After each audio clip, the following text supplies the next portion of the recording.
وبركاته.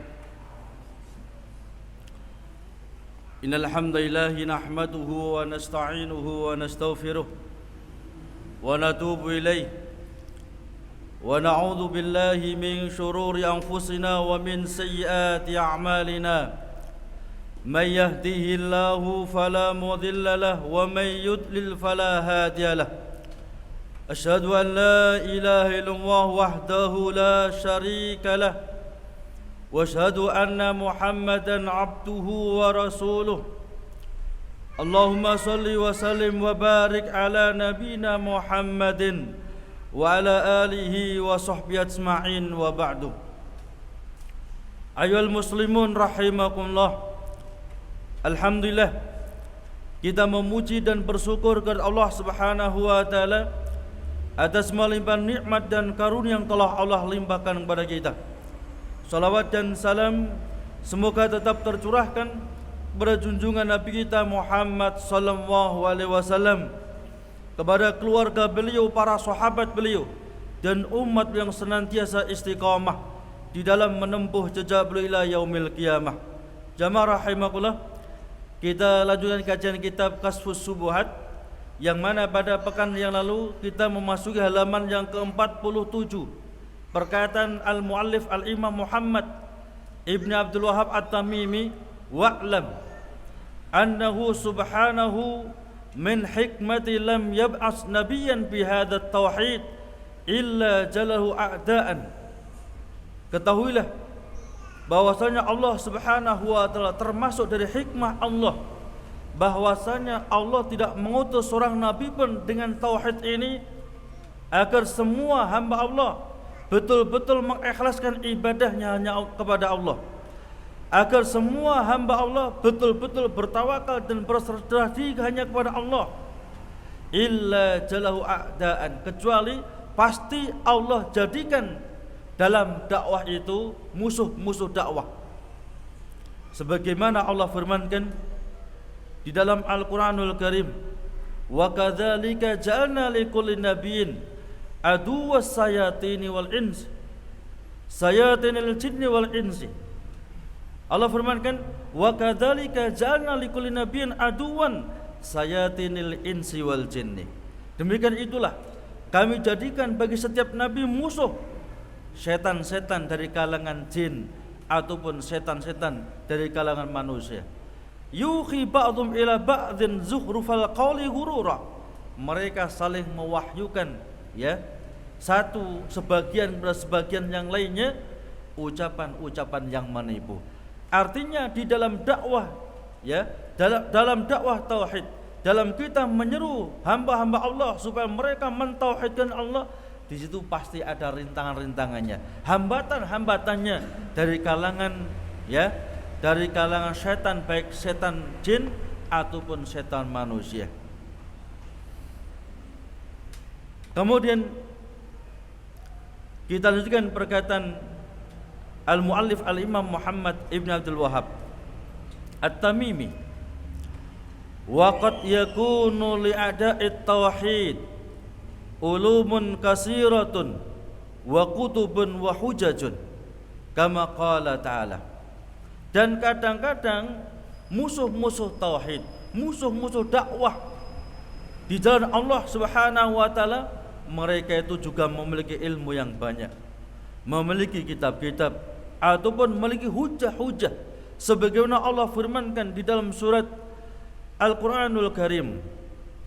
Allah firmankan, falamma ja'athum rusulun bil bayyinat, falamma ja'athum rusuluhum bil bayyinat, maka ketika datang kepada mereka rasul-rasul Allah dengan membawa al-bayyinat, membawa keterangan-keterangan jelas, farihu bima indahum minal ilmi, mereka lebih membangga-banggakan, ya, ilmu yang mereka miliki dibandingkan syariat yang datangnya dari Allah Subhanahu wa taala.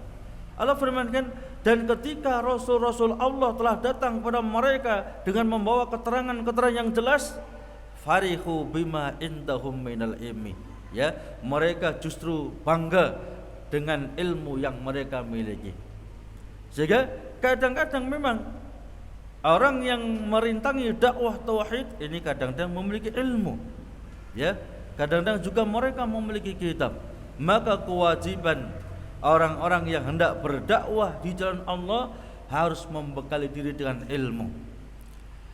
Yakni anna a'da'ar rusul alladzina yujadilunahum wa yukadzibunahum qad yakunu indahum ulumun katsiratun wa kutubun wa subuhatun yusammunaha hujajan yalbisuna biha 'alan nas fayalbisuna al-haqqa bil batil.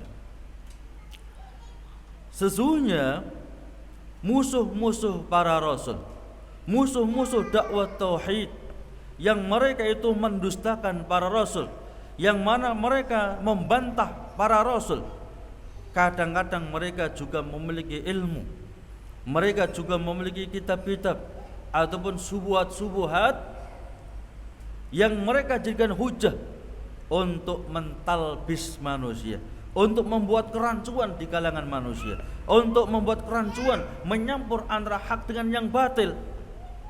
Sebagaimana Allah firmankan, falamma ja'atuhum rusuluhum bil bayyinat farihu bima indahum minal ilmi. Ya, maka ketika telah datang kepada mereka rasul-rasul Allah menjelaskan demikian adalah perintah Allah agar kita menyembah hanya kepada Allah, berserah diri hanya kepada Allah, isti'anah, istighosah hanya kepada Allah. Justru farihu bima indahum minal ilmi.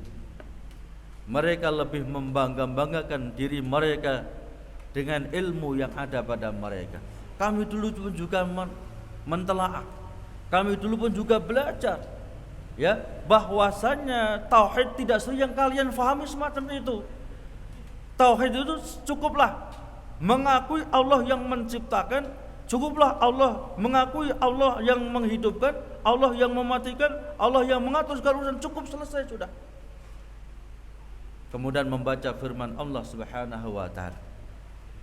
Makanya sebelum kita yakni berdakwah di jalan Allah Subhanahu wa taala, hendaklah membekali diri dengan ilmu.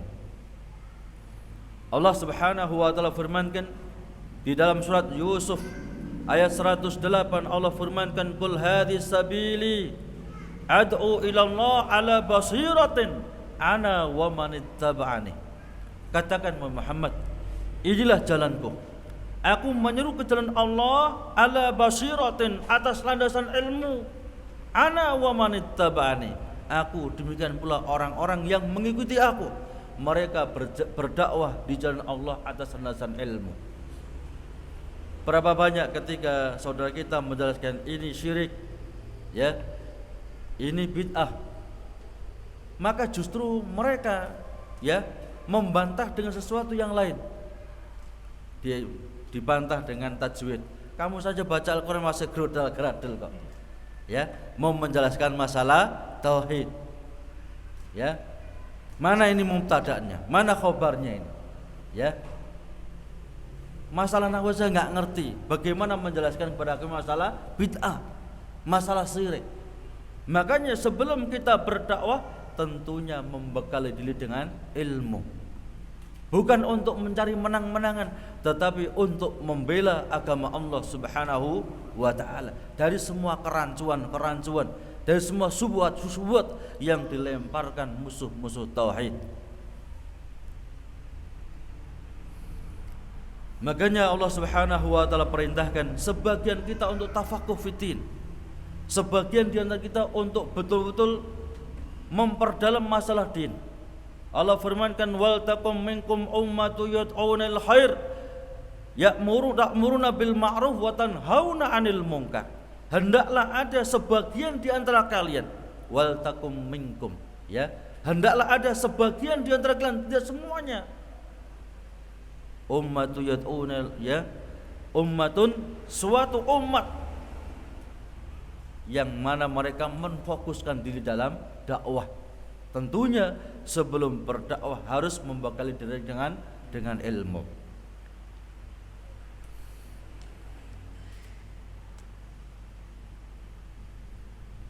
Wa hadzal farahul madmun li'annahu farahun bi ghairi ma yurdillah wa yakunu minal farhil madmum.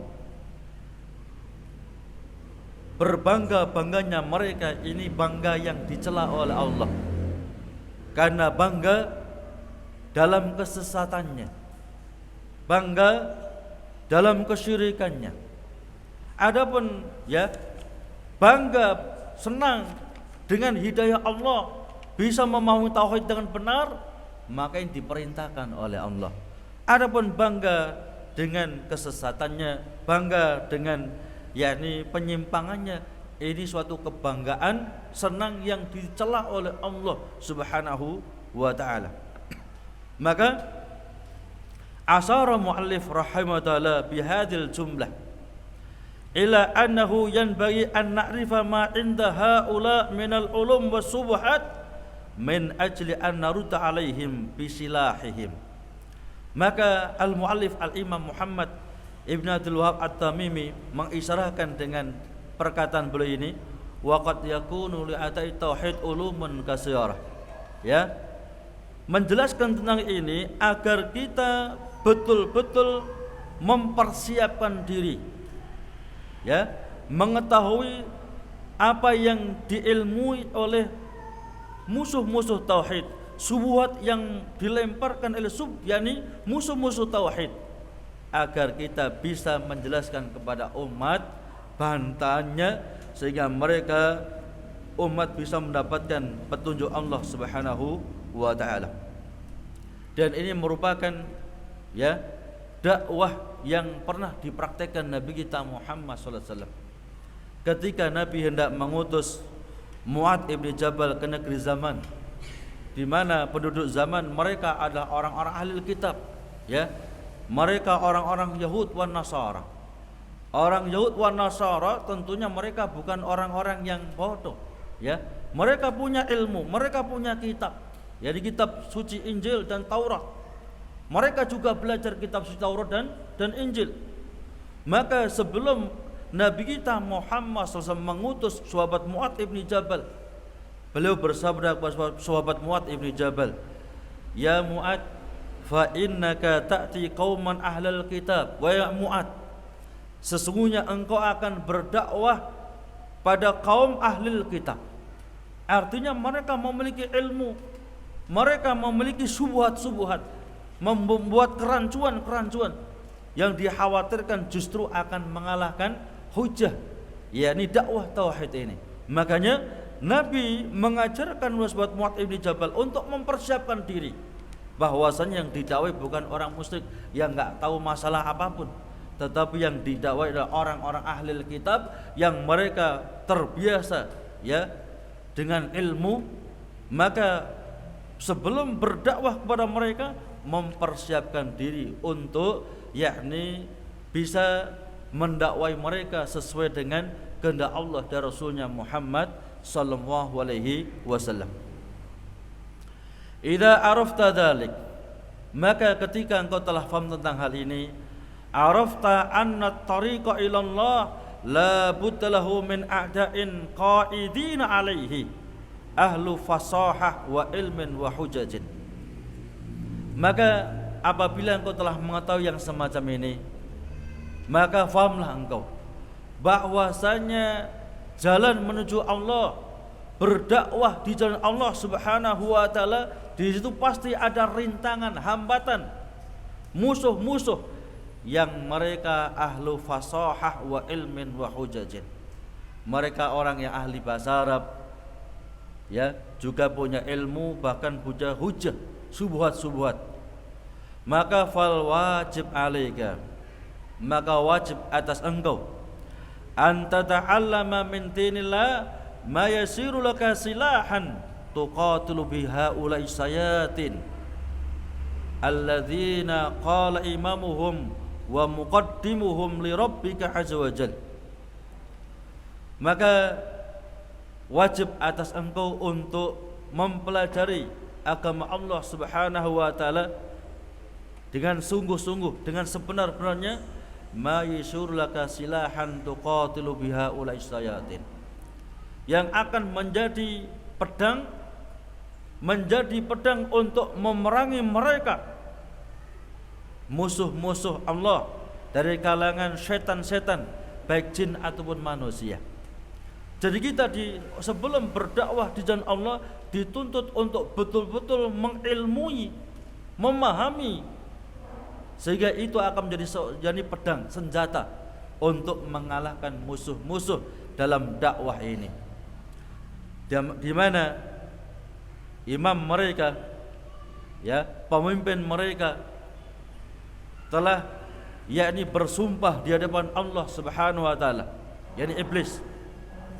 Iblis telah bersumpah di hadapan Allah Subhanahu wa taala.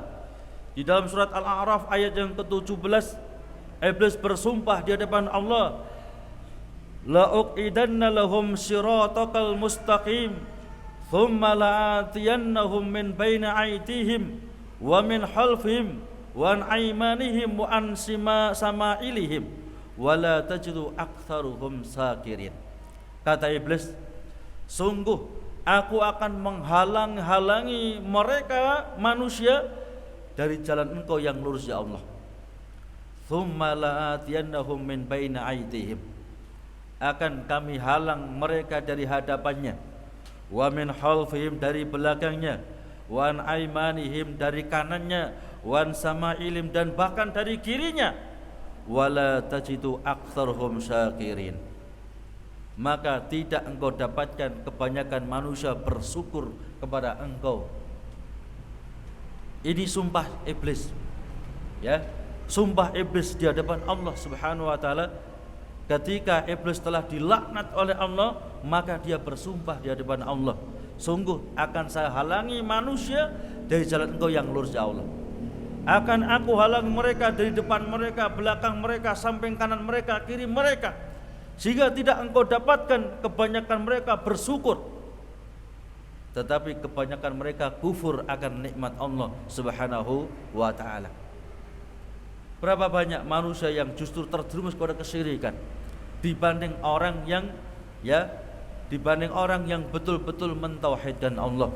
Berapa banyak orang yang terjerumus kepada kebid'ahan dibandingkan orang yang ijba kepada sunnah Nabi Muhammad sallallahu alaihi wasallam. Inilah peran iblis, ya, inilah yakni sumpah yang telah pernah disumpahkan iblis di hadapan Allah Subhanahu wa taala. Dan penyeru-penyeru kesesatan inilah, ya, kaki tangan iblis, ya, kaki tangan iblis di dunia ini untuk menyesatkan hamba-hamba Allah dari jalan Allah Subhanahu wa taala. Maka idza arafta hadza ay anna li haula'il a'da qutuban wa uluman wa hujajan yalbasuna bihal haqqa bil batil. Maka ketika engkau telah mengetahui musuh-musuh tauhid, musuh-musuh dakwah itu kadang-kadang mereka memiliki kitab-kitab, memiliki ilmu atau hujah-hujah yang bisa membuat kerancuan, mencampur antara hak dengan yang batil. Fa'alika antasta'idda lahum, maka wajib atas kamu untuk mempersiapkan diri sebelum menghadapi mereka. Semacam tadi dijelaskan, jimat gak boleh Pak, syirik, ya, sikap juga syirik. Sampai gak usah ngomong syirik, baca Al-Quran sudah, baca dulu. Wong baca Al-Quran masa gerudal geradun jelaskan masalah tauhid, ya kan? Makanya sebelum berdakwah harus punya ilmu, ya. Itu bid'ah Pak, ya. Ini nggak ada aturannya, nggak ada contohnya di Nabi kita Muhammad sallallahu alaihi wasallam, ya. Hafalkan dulu kitab Arba'in Nawawi misalnya. Jadi kita harus punya ilmu sebelum berdakwah, sehingga kita ini, ya, bukan justru berdakwah justru akan menghambat dakwah karena, ya, kejahilan kita. Yang penting itu syirik Pak, yang penting syirik, yang penting bid'ah. Gak bisa, harus dijelaskan secara syar'i, secara dalilnya yang jelas, yang wadih, sehingga orang faham betul. Iya betul, itu memang perbuatan syirik, dilarang oleh Allah dan Rasulnya. Iya betul, itu adalah suatu kebid'ahan yang dilarang oleh Allah dan Rasulnya Muhammad sallallahu alaihi wasallam. Di situ dibutuhkan ilmu, ya. Wal istidad lahun yakunu bi amrayni, maka mempersiapkan diri untuk menghadapi musuh-musuh dakwah, musuh-musuh tauhid dengan dua hal. Yang pertama seperti yang telah diisyarahkan oleh al-muallif, bi ayyakuna lataika minal hujaji syar'iyyah wal aqliyah ma tadfu bi hujaja haula wa batilahum. Engkau harus mempersiapkan diri dengan hujah-hujah yang syar'i, ilmu-ilmu yang syar'i, bahkan dengan akal yang cerdas untuk bisa mementalkan hujah-hujah mereka, talbis mereka, kerancuan mereka. Saya pakai jimat ini ikhtiar, Mas. Tujuannya supaya sehat. Sebagaimana sampean berangkat ke dokter kan juga ikhtiar supaya sehat, sembuh dari penyakit. Jelaskan. Kalau berangkat ke dokter itu ikhtiar yang syar'i yang dibolehkan dalam Islam. Adapun berangkat ke dukun dengan cari jimat sikap itu ikhtiar yang madmumah yang diharamkan dalam Islam. Sebagaimana kita ikhtiar bekerja yang benar dibenarkan dalam Islam, tapi kalau ikhtiar dengan cara maling ini diharamkan dalam Islam. Di situ dibutuhkan ilmu. Asani an ta'rifa ma indahum minal batil hatta tarudda alaihim bih. Yang kedua, engkau harus mengetahui subuhat-subuhat mereka, dalil-dalil mereka, sehingga bisa membantah kerancuan mereka. Maka betul kata Syaikhul Islam Ibnu Taimiyah, beliau mengatakan innahu ma min insanin ya'ti bi hujjatin yahtajju biha 'alal batil illa kanat hujjatan 'alaihi wa laysat hujjatan lahu. Ketahuilah, setiap manusia yang mendatangkan dalil baik Al-Quran ataupun sunnah Nabi, hadis Nabi, kemudian beristidlal dengan itu untuk kebatilan, kecuali pasti dalil itu akan menjadi bantahan bagi dia, bukan sebagai dalil untuk dirinya. Ya, banyak orang alil bid'ah, mereka mengatakan bahwasanya kami ini orang yang selamat karena kami punya imam, kami punya baiat kepada mereka. Ya, sedangkan sampean kan nggak pernah baiat itu. Sampean nggak akan selamat nanti. Yang selamat kami karena kami punya pemimpin, kami punya imam. Apa dalilnya? Ada dalilnya dalam Muslim. Nabi sadakan man mata wa laisa fi unuki bai'atun mata mitatan jahiliyah, ya toh? Sampean matine jahiliyah itu. Pakai dalil mereka. Cuman istidlal dalilnya itu ngawur. Maka sebelum kita mendebat mereka, membantah mereka, harus ngerti apa dalil yang mereka gunakan supaya kita bisa membalik. Justru dalil itu untuk menghabisi mereka, bukan untuk mengalahkan dakwah tauhid. Ya, di situ dibutuhkan ilmu.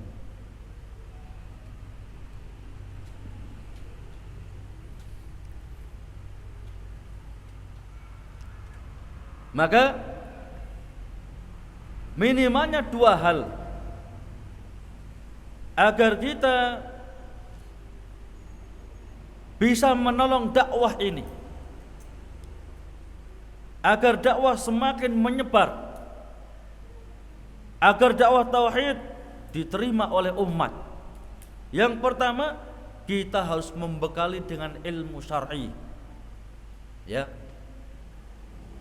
mempelajari Al-Quran dengan benar, menghafalkannya, memahami tafsirnya sesuai dengan tafsir yang telah dijelaskan para ulama salaf kita dahulu, mempelajari hadis Nabi kita Muhammad SAW, menghafalkannya, memahaminya sebagaimana telah difahami oleh para ulama salaf kita dahulu. Yang kedua, juga memahami tentang subuhat-subuhat yang disampaikan oleh musuh-musuh dakwah tauhid.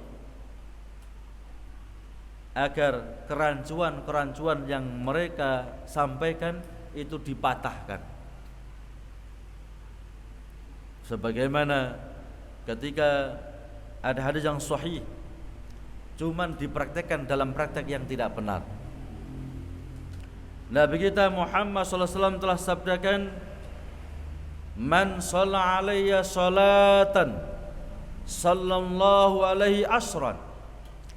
Barang siapa bersolawat kepadaku dengan satu solawat, Allah akan membalasnya bersolawat untuknya 10 kali lipat. Hadis ini pasti sahih, benar. Maka disunahkan, ditekankan kita bersolawat kepada Nabi. Dan kadang-kadang inilah yang diselewengkan oleh sebagian. Kami ini orang yang ahli solawat, pagi solawat, siang solawat, mau tidur pun solawat. Cuman solawatnya yang tidak benar, ya. Solawat nariyah misalnya, ya. Solawat api. Kok pintar sekali kalau api solawatnya semacam itu, ya. Solawat burdah misalnya. Solawat baju, bagaimana dia ngerti baju kalau solawat semacam itu, ya. Ini perlu ilmunya. Untuk menjelaskan umat itu perlu ilmunya. Mereka nggak mungkin terima kalau kita hanya yang penting ini salah, yang penting salah, nggak bisa terima. Kita dalam ibadah ini harus sesuai dengan petunjuk Allah dan Rasulnya. Kalau tidak, maka tidak akan diterima oleh Allah Subhanahu wa ta'ala. Dalilnya banyak, ya. Allah telah berfirman, wa ma atakumur rasulu fakhudhuhu wa ma nahakum anhu fantahu. Ini dalilnya. Bahkan Allah juga berfirman, ya ayyuhalladzina amanu la tuqaddimu baina yadayillahi wa rasulih wattaqullaha innallaha sami'un alim. Wahai orang yang beriman, jangan lancang pada Allah dan Rasulnya. Termasuk bentuk kelancangan ketika kita membuat aturan-aturan ibadah di luar aturan Allah dan Rasulnya Muhammad sallallahu alaihi wasallam. Membuat tata cara ibadah di luar tata cara ibadah yang telah dijelaskan oleh Allah dan Rasulnya Muhammad sallallahu alaihi wasallam. Lah kalau salat nariyah itu benar, boleh. Tunjukkan dalam Al-Quran, tunjukkan dalam hadis Nabi, mana ada? Ya. Kalau betul solawat, memang bersolawat itu dapat pahala. Allah telah firmankan, innallaha wa malaikatahu yusalluna 'alan nabi ya ayyuhalladzina amanu sallu 'alaihi wa sallimu taslima. Perintah salat kepada Nabi itu langsung dari Al-Qur'an itu. Langsung firman Allah Subhanahu wa taala. Allah dan malaikat-malaikatnya bersolawat kepada Nabi. Wahai orang-orang yang beriman, bersolawatlah kalian kepada Nabi dengan sebenar-benar solawat. Dan bagaimana cara solawatnya pun telah diajarkan oleh Nabi kita Muhammad sallallahu alaihi wasallam. Kita nggak perlu membuat lafaz-lafaz yang lain. Kalau lafaz-lafaz yang lain selain solawat yang diajarkan Nabi, yang sering kita kenal solawat Ibrahimiyah. Mengapa Ibrahimiyah? Ada Ibrahim di situ. Allahumma sholli ala Muhammad wa ala ali Muhammad kama shallaita ala ali Ibrahim wa barik ala Muhammad wa ala ali Muhammad kama barakta ala ali Ibrahim. Ini salat Ibrahimiyah, dipastikan dapat pahala memang. Ya. Tapi kalau yang selain itu perlu dikoreksi. Ternyata tadi sholawat nariyah, sholawat basisiyah, sholawat burdah, sholawat fatih, macam-macam. Ya. Itu perlu dikoreksi. Kalau benar sesuai dengan akidah tauhid, silakan praktek. Tapi tentunya lafaz yang paling sempurna adalah lafaz yang dibuat oleh Nabi kita Muhammad sallallahu alaihi wasallam. Kan enggak usah repot-repot kita ini. Enggak perlu repot-repot buat yang baru. Cukup mempelajari bagaimana hadis Nabi, bagaimana apa yang diajarkan Nabi, selesai, aman sudah. Adapun yang di luar diajarkan Nabi masih perlu dikoreksi.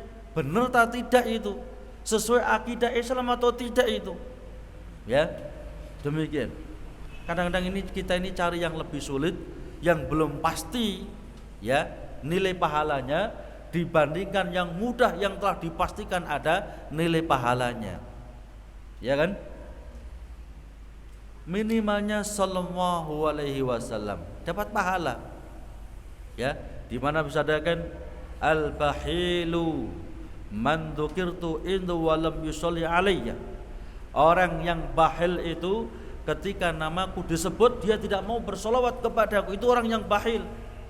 Ya, Muslim yang bahil itu ketika disebut Nabi kita Muhammad SAW dia tidak mau bersolawat kepada Nabi, minimalnya sallallahu alaihi wasallam atau Allahumma sholli wa sallim alaihi. Ya, demikian.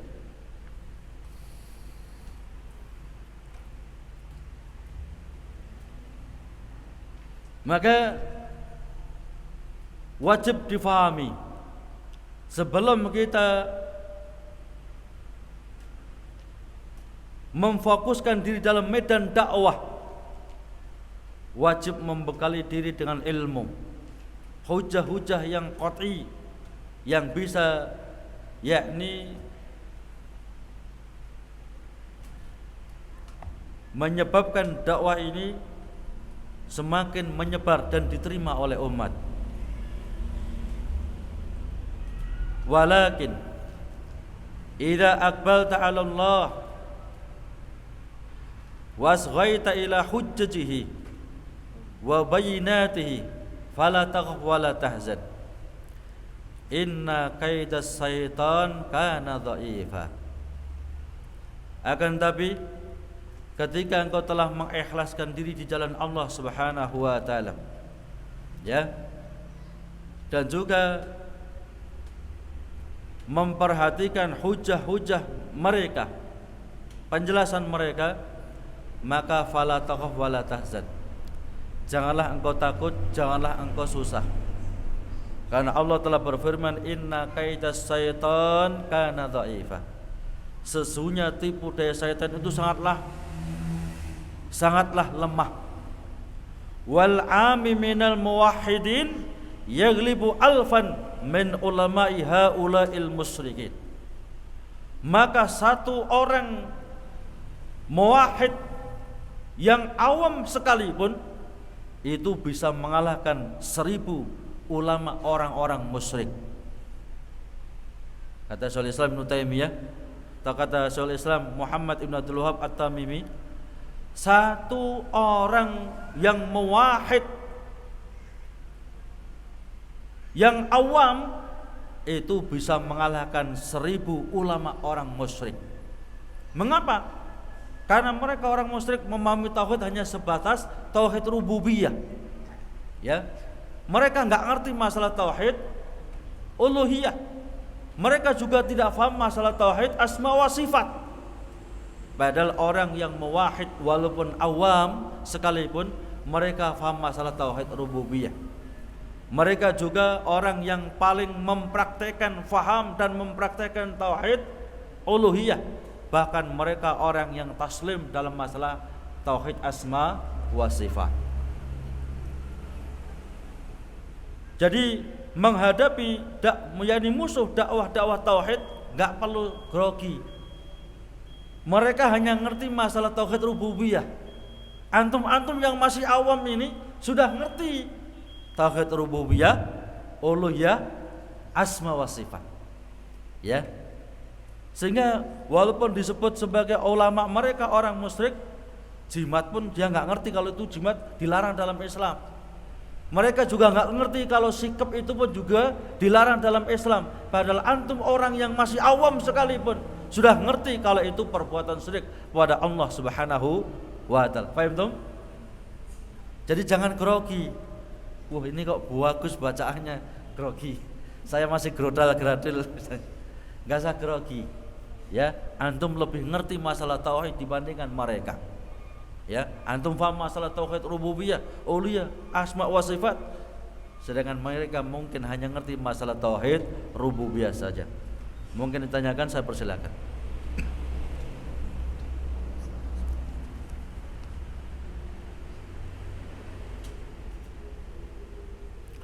Bagaimana cara membedakan antara karomah dan sihir?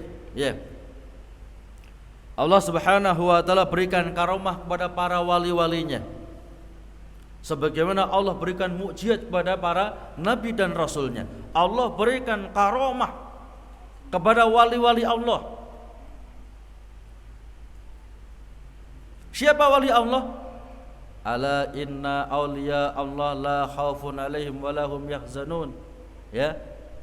Siapa mereka? Mereka adalah alladzina amanu wa hum yattaqun. Wali Allah itu orang yang beriman dan mereka betul-betul bertakwa. Jadi tidak terbatas hanya 5, hanya 6, bukan. Wali Allah itu semua orang yang beriman dan bertakwa kepada Allah. Cuman kewalian mereka tentunya berbeda. Ya. Kemudian bagaimana cara membedakan itu karomah atau itu sihir? Karomah itu kelebihan yang Allah berikan kepada walinya ketika dalam keadaan darurat. Misalnya, ya, misalnya ini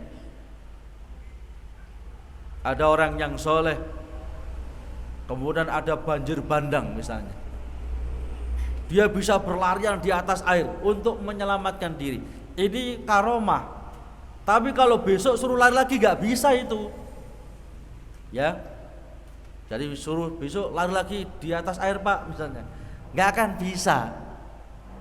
Kalau sekarang kok bisa, besok kok bisa, besoknya lagi bisa, pasti dari setan. Ya. Bukan karomah itu. Makanya Imam Asy-Syafi'i belum mengatakan ketika kamu lihat ada orang yang bisa berjalan di atas air, 1. Dan ketika engkau lihat ada orang yang bisa berjalan di atas udara, 2. Kata Imam Syafi'i, curigai dia. Mungkin bisa jadi dia bekerja sama dengan jin. Ya, bukan oh itu wali itu, bukan. Justru orang yang semacam ini harus dicurigai. Bisa jadi dia bekerja sama dengan jin. Kalau sekarang kok bisa melayang di atas udara, besok masih bisa lagi, besoknya bisa lagi, maka pasti dia bekerja sama dengan jin.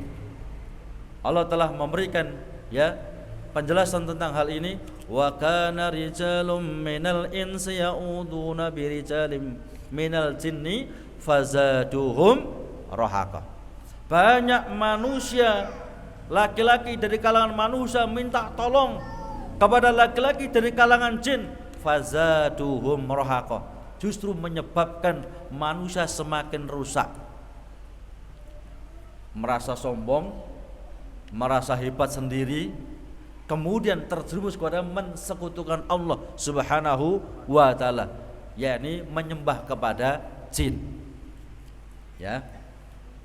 Jadi bedanya antara karomah dan sihir, kalau karomah itu kelebihan yang Allah berikan kepada wali-walinya dan itu enggak bisa diulang-ulang. Ketika dalam keadaan darurat saja Allah berikan. Ya. Tapi kalau sihir, besok misalnya sekarang dia berdakwah di atas durinya salak, ya, durinya salak kan luar biasa itu, tajam-tajam itu, ya. Besok di atas duri salak lagi, malah dikasih beling lagi, ya, maka itu pasti bekerja sama dengan jin, nggak usah repot sudah, ya. Kalau karomah itu nggak bisa diulang-ulang dan nggak bisa diajarkan, ya. Sampean bisa napas sampai 5 jam di atas air, ini zikirnya pasti dari jin itu, ya. Dan jin itu kalau kerjasama dengan manusia nggak gratisan. Seperti antum pelihara ayam itu loh, kan nggak gratisan itu. Masa dikasih telurnya terus, kan nggak, makani pagi-pagi bukakan kandangnya, sore-sore nutup lagi. Seperti semacam itulah kalau kerjasama dengan jin, nggak gratisan. Bahkan istrinya pun bisa kumpul dengan jin itu. Betul ini, ya. Kadang-kadang ada manusia bisa melihat jin dalam wujud asli. Itu bukan manusia asli itu, manusia setengah jin itu, ya. Kadang-kadang ditutup matanya suruh gambar jinnya. Oh, jinnya ini set. Ya koncone dhewe ya mesti bisa. Ya, itu manusia setengah jin. Ada perjanjian khusus itu. Maaf ya, kalau dia mengumpuli istrinya, jin juga mengumpuli istrinya itu. Gak bisa keluar karena jin itu. Jinnya sudah diikat dalam tubuhnya. Sebagaimana jin diikat dalam keris, dia gak bisa keluar dari keris sampai yang ikat meninggal dunia. Atau panglima dari yang ikat itu telah meninggal dunia. Jika kadang-kadang keris bisa ya jalan sendiri, itu karena ada jinnya itu. Jinnya nggak bisa keluar itu. Kalau keluar dia akan dieksekusi mati, nggak mungkin berani keluar. Ya, maka kalau manusia kerjasama dengan jin semacam itu bersatu, jin ini nggak mungkin keluar itu. Ya, dari tubuhnya nggak mungkin keluar sampai orang itu meninggal dunia. Apa nggak cemburu dia? Ya, wong jinnya juga ikut ngumpuli istrinya, dia nggak cemburu gitu. Itu perjanjian yang gila. Ya, Allah firmankan bagaimana mereka jin itu. Kita nggak mungkin bisa melihat mereka, tapi mereka bisa melihat kita. Allah firmankan innahu yarakum huwa wa qabiluhu min haitsu la taronahum. Mereka dan anak cucunya bisa melihat kamu dari arah manapun juga, depan, belakang, atas, bawah, bisa semuanya. Min haitsu la taronahum, di mana kalian tidak akan mungkin bisa melihat mereka. Allah tegaskan tuh, kamu nggak akan mungkin bisa melihat mereka dalam wujud asli, nggak mungkin, kecuali ada perjanjian dengan jinnya, koncone dewi. Ya, demikian. Ada lain? Monggo, nggih. Wali Songo itu apa termasuk ulama salaf? Iya. Ada pertanyaan, bagaimana dengan Wali Songo, apakah termasuk ulama salaf? Ya. Wali Songo ini kalau kita mengatakan ulama salaf, ya, salaf yang syar'i maksud saya, itu adalah mereka para sahabat, ya, para tabi'in, para tabi'ut tabi'in dan aimatul mustahidin, itu ulama-ulama salaf. Ya.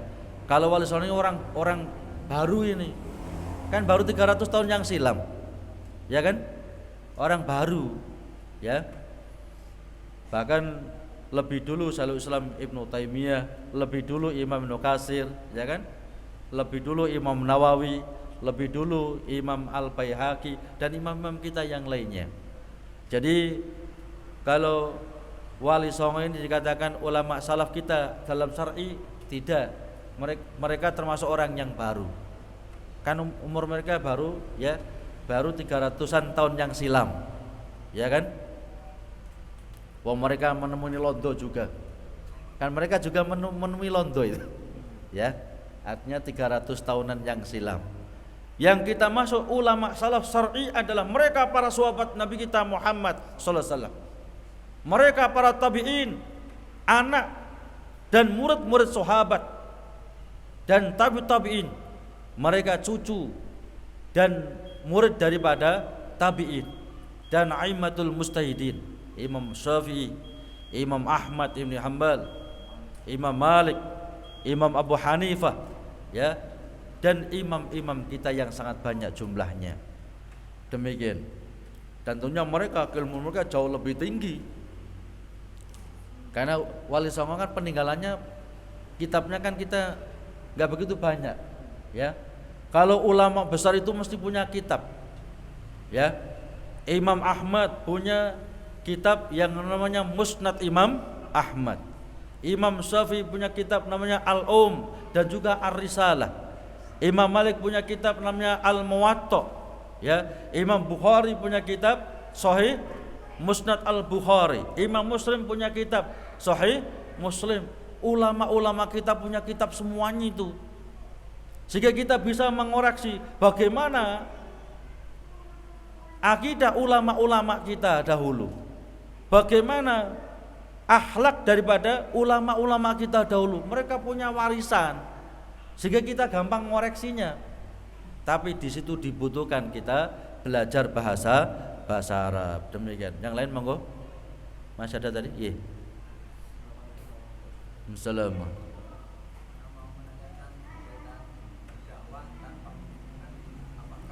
Berdakwah tanpa berdakwah dengan ilmu. Tanpa misalnya kita berhijrah langsung disuruh berdakwah, kita yang dulunya memiliki masa lalu yang buruk terus tiba-tiba berhijrah disuruh berdakwah, apakah itu sesat? Iya. Jadi bagaimana orang yang baru mu'alaf 50 tahun jadi pastor, kemarin masuk Islam suruh dakwah, ya. Ataupun mungkin 60 tahun menjadi artis, baru kemarin taubat suruh dakwah. Ini salah, ki. Orang yang berdakwah itu orang yang mengkhususkan dirinya, memfokuskan diri dalam dakwah. Di situ dibutuhkan ilmu. Ya, salah kalau kita ini belajar pada mu'alaf, ini salah itu. Wong jenengan sudah Islam mulai kecil sampai sekarang ilmunya pas-pasan kok. Orang yang baru kemarin masuk Islam suruh dakwah, ngajarkan apa nanti? Kita ini bukan dagelan kita ini. Kita ini betul-betul berdakwah untuk mencari ridho Allah, dan bagaimana cara mendapatkan ridho Allah dibutuhkan ilmu. Ya. Makanya disebutkan dulu, sering kita sebutkan, ra'an Nabi sallallahu alaihi wasallam rajulan wa fi yadihi hilqatan min sufrin. Nabi pernah melihat ada orang yang baru masuk Islam. Ya. Ada sahabat yang baru saja masuk Islam, sedangkan dia masih menggunakan gelang yang terbuat dari tembaga. Namanya orang baru masuk Islam nggak ngerti syariat Islam. Makanya kadang-kadang kebiasaan kita kan ada pastor, ya, kemarin tobat, ya, sekarang sudah terus ceramah kemana-mana. Ini menyesatkan itu. Wong dia belum belajar kok sudah suruh ngajar. Kecuali kalau dia pastor masuk Islam sungguh-sungguh thalabul ilmi, ya, memfokuskan untuk belajar 5 tahun, 10 tahun. Baru berdakwah lah, ini benar. Wong baru kemarin masuk Islam suruh dakwah, ini justru malah menyesatkan itu. Ya, kecuali kalau hanya untuk menyemangat dakwah, maka benar. Saya dulu pastor 50 tahun, sekarang saya masuk Islam, mengakui kebenaran Islam. Hanya untuk, ya, ini sebagai penggembira saja boleh. Tapi kalau untuk penceramah menjalankan Islam, ini akan menyesatkan. Ya, paham maksud saya? Jadi belajar Islam itu dengan orang yang memang betul-betul memfokuskan diri untuk mempelajari agama Islam. Dan termasuk salah satu ciri hari kiamat, kata Nabi kita Muhammad sallallahu alaihi wasallam, tu'khadul ilmu min saghairihim. Diambil ilmu dari orang kecil. Siapa orang kecil? Para ulama menjelaskan ahlul bidah. Ilmunya ahlul bid'ah sedikit, yang dia ketahui tentang bid'ah sunahnya sedikit, sehingga disebut ahlul bid'ah. Mengapa? Ilmu yang dia ilmui berkaitan dengan bid'ah, prakteknya bid'ah, sunahnya sedikit. Makanya orang kecil dia ini, ya, bukan orang gede, walaupun mungkin orang-orangnya sangat besar, tapi dia orang yang kecil menurut syariat Islam, karena ilmunya pas-pasan. Yang dia ilmu bid'ah, yang sunnah sedikit. Yang kedua, saghairihim, orang awam yang diambil ilmu itu, ya, mantan penyanyi, artis, ya, berhenti dari artisnya suruh dakwah, ya paling diwarai nyanyi sama nanti, ya. Jadi ini telah dihabarkan oleh Nabi kita Muhammad sallallahu alaihi wasallam, nanti di akhir zaman ilmu Islam akan diambil dari orang-orang kecil, orang ahlul bid'ah, dan orang-orang yang memang sangat sedikit dalam ilmu syar'inya. Allahu a'lam bishawab. Yang lain cukup? Iya. Benar? Iya. Iya. Bagaimana, ya? Seperti sebagian saudara kita, ya, jamaah tabligh misalnya, berdakwah, orang yang baru taubat, orang yang baru masuk Islam diajak dakwah, ya. Kalau hanya dia orang yang baru masuk Islam, yang baru taubat ini, mereka sebetulnya bukan diajak berdakwah, mereka harus didakwahi. Ya. Namanya orang baru kenal Islam kan harus didakwai, bukan mengajak. Mengajak itu orang yang berilmu, ya. Allah firmankan was'alu ahla dzikri in kuntum la ta'lamun. Bukan pada orang yang awam. Demikian. Yang terakhir mungkin. Oh iya, monggo. Assalamualaikum.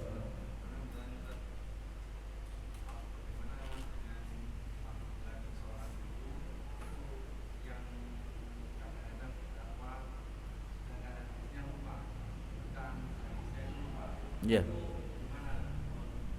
Iya. Bagaimana seorang ustadz yang menjelaskan cuma kadang-kadang hadisnya lupa. Ya, harus diingat-ingat. Ya. Jadi para ulama kita mengatakan innamal ilmu fis sudur la fis sudur. Ilmu itu dalam hati, bukan di atas kertas. Ya. Mau ceramah cari kitabnya enggak ketemu, salah kabeh malah. Ya. Jadi ilmunya itu di dalam hati. Ya. Adapun yang ada dalam kertas itu hanya membantu untuk lebih mengingatkan kembali. Jadi bagaimana kalau lupa? Ya jangan ngawur. Ya. Cuman boleh meriwayatkan hadis bil makna. Ya. Maknanya demikian. Lafadznya lupa. Jadi gitu. Secara maknanya demikian, cuman lafadz secara sorehnya saya dilupakan misalnya, ya. Jadi meriwayatkan bil makna boleh, ya, demikian. Cukup. Mudah-mudahan bermanfaat. Kita tutup dengan doa kafaratul majlis. Subhanaka hamdika asyhadu an la ilaha illa anta astaghfiruka wa atubu ilaik. Assalamualaikum warahmatullahi wabarakatuh.